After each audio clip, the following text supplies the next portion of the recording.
सबसे बड़ी चीज़ जानते हैं क्या है? खेसारी लाल यादव विवाद में रहता नहीं है। लोगों को विवाद इसलिए करना है कि भाई खेसारी का ही नाम लेकर बड़ा होना है। अब हम मुर्गो मुर्गी गा रहे हैं तो विवाद हो रहा है। अब ओकरा खातिर हम का गाई तू ही लो बताव। कितना जना के दिमाग का तू लो राइटर राख बाबू, बढ़िया बढ़िया राइटर राख, बढ़िया बढ़िया राइटर राख के बढ़िया बढ़िया गाना लिख लो, गाव लो, भोजपुरी के बड़ा कर लो।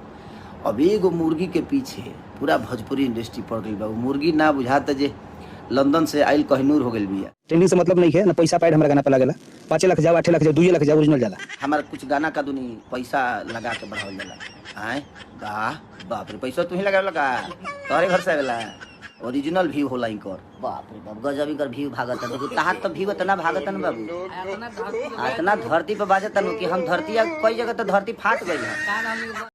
जय हिंद दोस्तों, एक और वीडियो लेकर आ चुके हैं खेसारी लाल यादव का। दोस्तों बता दें कि खेसारी लाल का धमाका हुई आरा में 2 खेसारी लाल फिर से आ गए हैं सुर्खियों में। बता दें खेसारी लाल का यह सॉन्ग, इस गाने पर विवाद चल रहा है। विवाद इसलिए कि मुर्गिया आरा के है, थोड़ा सा बात लेकर विवाद चल रहा है। तो आपको क्या कमेंट राय दे सकते हैं, हमें कमेंट करके जरूर बताएं। और चैनल नए हो तो चैनल को सब्सक्राइब करके बेल आइकन को जरूर दबाएं ताकि हमारा जो वीडियो है आपके पास पहुँचे। मिलते हैं नेक्स्ट वीडियो में। जय हिंद दोस्तों, लव यू।